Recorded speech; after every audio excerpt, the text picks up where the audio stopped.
Supreme Court's special sitting on Saturday to hear Maharashtra government's plea against acquittal of former Professor S.N. Saibaba in a case of alleged links to Maoists. He was serving life sentence but was acquitted by Nagpur bench of Bombay High Court, which also ordered for his immediate release. He was acquitted on the ground that the trial was held without valid sanction as per Section 45 of the Unlawful Activities Prevention Act, a controversial draconian act. Justice M.R. Shah and Justice Bela M. Trivedi will hear the challenge by the state government on Saturday at 1 p.m. Vasanta is relieved. The Bombay High Court has ordered the immediate release from jail of her husband, G.N. Saibaba, a former Delhi University professor who was sentenced to lifetime imprisonment by a sessions court in 2017, convicted under the Unlawful Activities Prevention Act or UAPA. ऐसा situation में इनकी तबीयत बहुत खराब हो गई. कभी भी स्टैन स्वामी जैसे खबर कभी सुनना पड़ेगा, ऐसा हम तो हमारा में है. ये इस डर में आप जीते थे? हाँ, इसी दौर में हमें है एक टेंशन. कोई अचानक फोन कॉल आया एडवोकेट से, ये डर रखता है क्या सुनना पड़ेगा. The Nagpur bench of the Bombay High Court declared that the proceedings before the Sessions Court are null and void in the absence of a valid section under UAPA. Under the Unlawful Activities Prevention Act, the government sanction was not sought, and it is on this technical point of a safeguard being denied to the accused that Saibaba and others have been ordered to be released immediately. Out of the 5 others convicted along with Saibaba, 33-year-old Pandu Narote died inside prison in August this year. Professor Saibaba suffers 90% disability and is wheelchair bound. Put in under cell and torture mentally and physically. Recently they put CCTVs in the under cell for harassment, harass him. From lifetime imprisonment to immediate acquittal ordered by the court. Professor G.N. Saibaba's family hopes that this case sets a precedent for all those activists and intellectuals put behind bars for raising their voices. With Uma Sudhir in Hyderabad and camera person Sanjay Kaushik, Vedant for NDTV. And now to Varanasi, a court has said no to scientific investigation on the purported shivling inside the Gyanvapi Mosque complex in Varanasi. The petitioners, 4 women who wanted an investigation to know the age of the shivling or relic of Shiva, will be challenging the verdict legally. However, the court maintained survey like a carbon dating will be a violation of a Supreme Court order sealing the spot of the shivling inside the mosque. There will be no scientific investigation or carbon dating of this object. Purportedly a shivling found inside Varanasi's Gyanvapi Mosque complex earlier this year. Varanasi's top judge has ruled. Last month, 4 of the 5 women petitioners, whose main Gyanvapi case filed in 2021 demands year-long access to a shrine for prayers inside the mosque complex, had requested a scientific investigation, including carbon dating, to establish the age of the purported shivling. The women claim that ancient idols of Hindu gods and goddesses are located inside the Gyanvapi Mosque complex. Here's why the Varanasi court rejected the carbon dating plea. The court said any harm to the alleged shivling will be in violation of Supreme Court orders. In its order, the court said that the Supreme Court has asked for the alleged shivling found at the Gyanvapi Mosque complex to be protected. The court said that any harm to the alleged shivling will also hurt religious sentiments. Crucially, in his order, the district judge said that any permission for a scientific investigation or carbon dating of this object that the Hindu side calls a shivling will lessen the chances of a legal resolution of the main dispute, which is the petition by the 5 Hindu women asking for year-long access to pray at a shrine located inside the Gyanvapi Mosque complex. The Gyanvapi Mosque committee that had objected to the scientific investigation welcomed the judge's decision, while the lawyers for the petitioners said they would approach a higher court. अभी इस तथ्यों को लाने का कोई प्रश्न ही नहीं उठता और उनकी दरखास्तें भी इमैच्योर थी। जब तक कि उसका डिस्पोजल नहीं हो जाता तब तक तो उस पर कोई दरखास्त देने का प्रश्न ही नहीं उठता है। पुनः हम लोग सुप्रीम कोर्ट जाएंगे। आप इस आदेश के खिलाफ सुप्रीम कोर्ट जाएंगे? निश्चित। The Gyanvapi Mosque is located in Varanasi, the constituency of Prime Minister Narendra Modi. It was one of the 3 temple mosque rows besides Ayodhya and Mathura, which the BJP raised in the 1980s and 90s, propelling it to power in the later years. In Varanasi with Ajay Singh, Saurabh Shukla and Vineet Kumar, this is Alok Pandey, NDTV. A semi-decomposed body of an IIT student, Faizan Ahmed, was recovered from a hostel of IIT Kharagpur. The 23-year-old student's body was recovered from a room in the hostel at IIT Kharagpur. Death by suicide is suspected according to the police. The student had moved into this room recently, according to authorities at the campus of IIT Kharagpur. Faizan was a third-year student at the Mechanical Engineering Department of IIT and hails from Tinsukia in Assam. Family has been informed and the police is investigating the case, also trying to find the cause behind the death.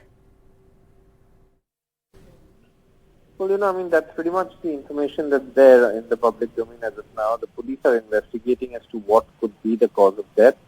And like you said, the family has been informed and obviously, there will be an investigation now. But at this point, they don't have anything to suspect anything other than death by suicide.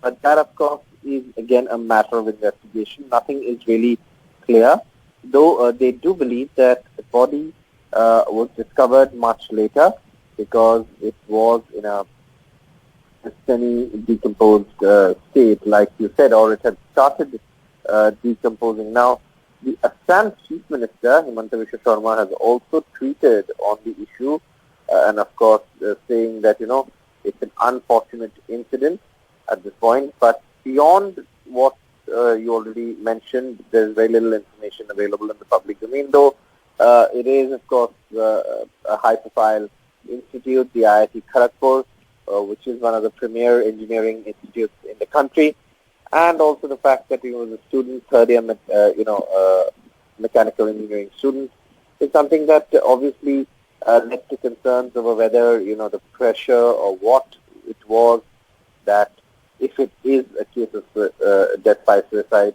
and that drove him to it. So those are, of course, questions that will be answered through an investigation. Very tragic story there coming, and of course the Chief Minister of Assam, Himanta Biswa, has also tweeted his condolences and concern in this particular case. Moving on now, the politics over the alleged teachers recruitment scam in Bengal has reached Chief Minister Mamata Banerjees' doorsteps, with the BJP demanding she must be questioned based on a purported letter addressed to her allegedly recovered from the ED from premises connected to arrested TMC MLA Manik Bhattacharya. Mamata Banerjee hit back sharply. क्या सोचता है लोग? 4 bike लेने से आंदोलन हो जाता है? ना पुलिस को 2 लाठी मारने से आंदोलन हो जाता है? ना आंदोलन को हिसाब किताब घर में बैठ के एजेंसी को देके कराने से होता है? अरे आज तुम पावर में है, तुम बहुत एजेंसी दिखाता है, कल जब दे रहोगे तो तुम्हारा घर में एजेंसी जाके तुम्हारा 2 कान मूलेगा.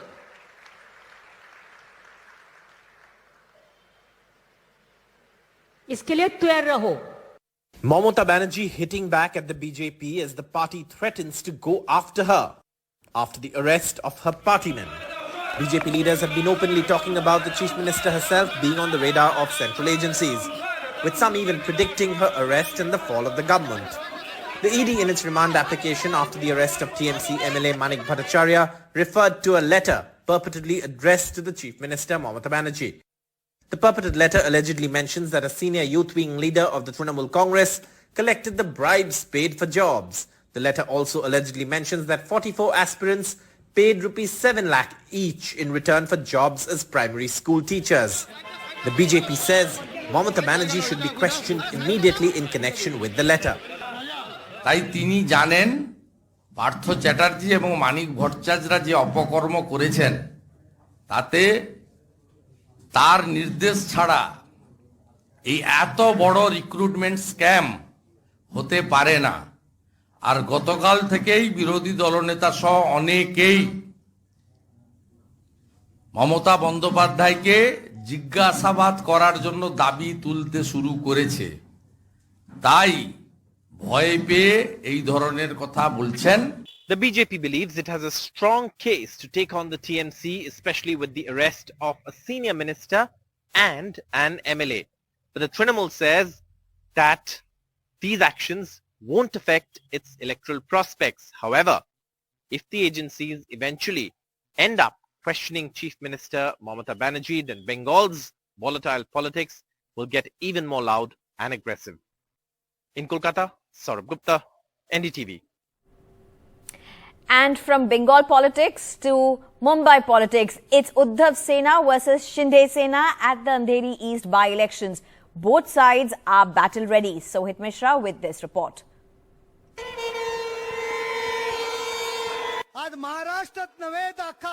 After bitter split, first big political test for Uddhav's Sena. The Andheri East by-election has turned into a prestige battle between the two Sena factions.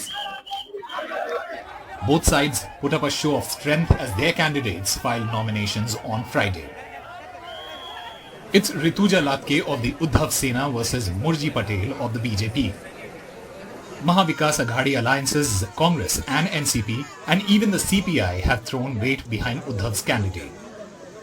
It's the Gaddars versus the people who have stood by Rituja Tai, and all of us will win. But Shiv Sena Uddhav Balasaheb Thackeray is very important for us because the EC has shown that no one can separate Shiv Sena from Uddhav from Balasaheb Thackeray. जैसे एक नारी को हर जगह संघर्ष ये करना ही पड़ता है और मुझे ऐसे लग रहा है ये संघर्ष तो छोटी क्या बोलते हैं शुरुआत है। जिस न्याय के लिए मुझे लड़ना पड़ेगा तब मैं संघर्ष करने को तैयार हूँ, जीतने के लिए ही तैयार हूँ मैं। और महाविकास आघाड़ी का जो सपोर्ट हमें मिल रहा है वो मुझे अच्छा ही लग रहा है और वो सब उनके जो वरिष्ठ नेता है उनका भी आशीर्वाद मुझे मिल रहा है। Shinde faction was in full strength as BJP's Murji Patel filed his nomination. वो चाहते थे कि ये प्रोसीजर में वो अटक जाए, फिर वो हाई कोर्ट जाएंगे, वहाँ से वो ऑर्डर लाएंगे और सिंपैथी की वेव क्रिएट करेंगे। इसलिए हम लोग बाबा साहब के विचारों पे चलते हैं और सेना बीजेपी की जो युति है वो बाबा साहब ने बनाई हुई युति है, उसके पीछे ही हम लोग रहेंगे। एक तरफ काम है और दूसरी तरफ ऐसे लोग हैं जिनको जनता ने वर्डिक्ट नहीं दिया था, फिर भी वो पिछले दरवाजे से वो सत्ता पे आ गए, लेकिन उन्हें जनता के लिए कुछ नहीं किया। वही उनमें और हम में डिफरेंस है।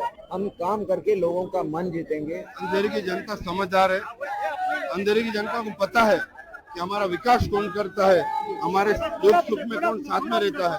अंधेरी की प्रजा जानती है, अंधेरी मेरा परिवार है और एक छोटा भाई होने के साथ अंधेरी की जनता मेरे साथ है और वो आपको रोड पे दिख रही है।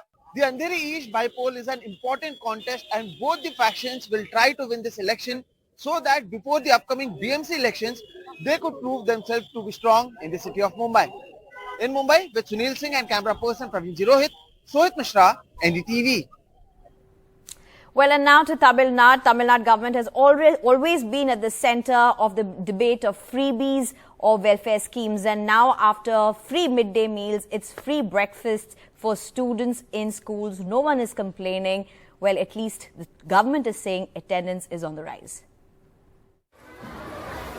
After Akshaya lost both her parents earlier this year in Chennai, she missed classes for 2 months.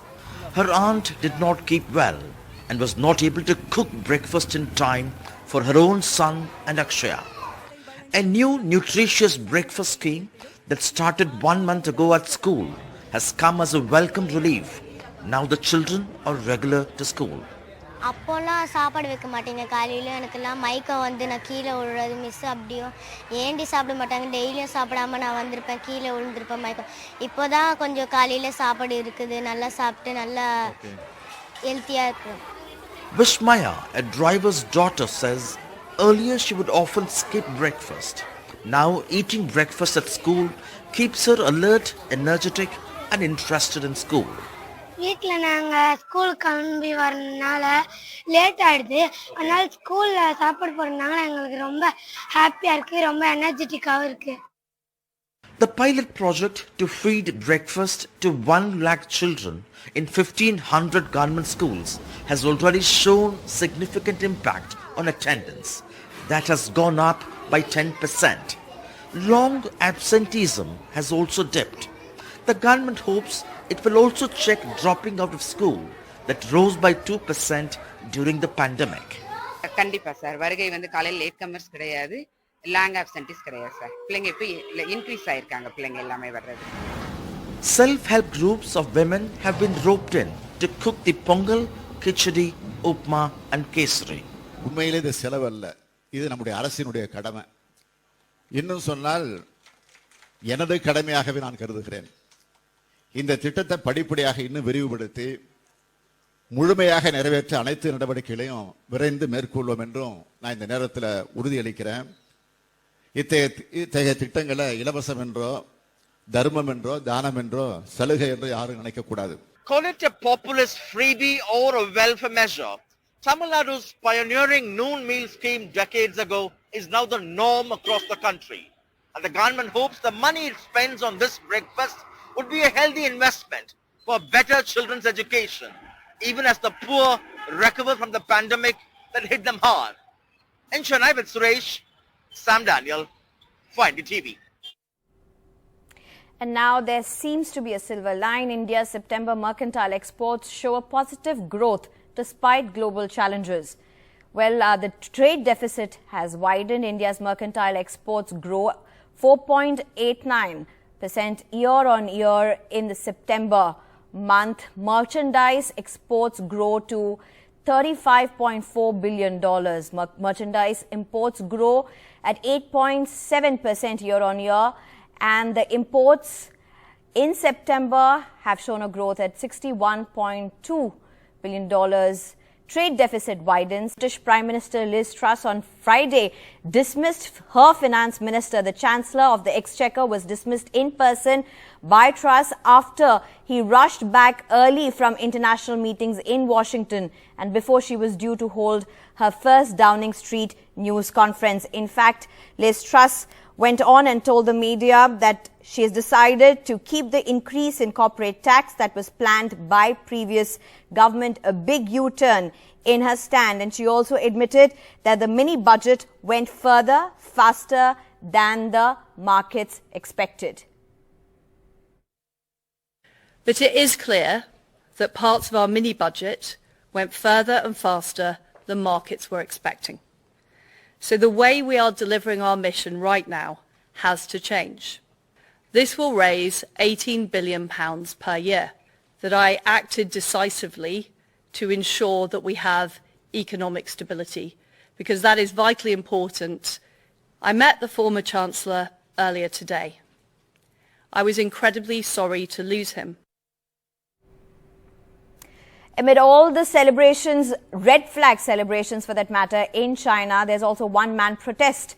Posters against Xi going viral. And China has made a crackdown on social media before this key meet. Let's see this report. China's censors have stepped into high gear to scrub the internet of evidence of a rare protest in central Beijing and punish social media users who spread its message calling for President Xi Jinping's removal. The photos spread quickly on Western social media, but the protests sent China's stringent online censorship into overdrive. It censored search results for Sitong Bridge, the site of the protest, as well as the words Beijing, warrior, and even the word courage. These banners demanded the removal of dictator and traitor Xi Jinping, days before the president is expected to secure a third term as party leader. The messages also called for an end to the country's draconian zero-COVID policies. The small-scale demonstration, which involved 2 handwritten banners draped from a flyover, came as the Chinese capital bolsters security for the ruling Communist Party's most important political meeting in a decade. Public criticism of the Chinese leader is rare. Property tycoon Ren Zixiang was detained 2 years ago after penning a thinly veiled critique of Xi Jinping's handling of the COVID outbreak. He was later charged with corruption and sent to jail for 18 years. Such scenes are especially rare in the run-up to important political meetings, when authorities turn Beijing into a fortress to maintain security and stability. But this also seems to be evidence of growing public frustration against Xi Jinping's draconian zero-COVID policies. Parmeshwar Bava for NDTV. Environmental protesters on Friday threw tomato soup over Vincent van Gogh's Sunflowers paintings at the National Gallery in central London. Videos posted on social media showed.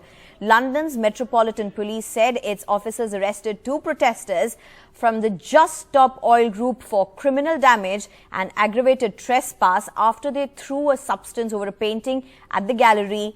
2 protesters wearing T-shirts with the slogan Just Stop Oil lobbed cans of soup at the iconic painting. A video posted on Twitter by the Guardian's newspaper's environment correspondent and tweeted by the eco-activism group showed.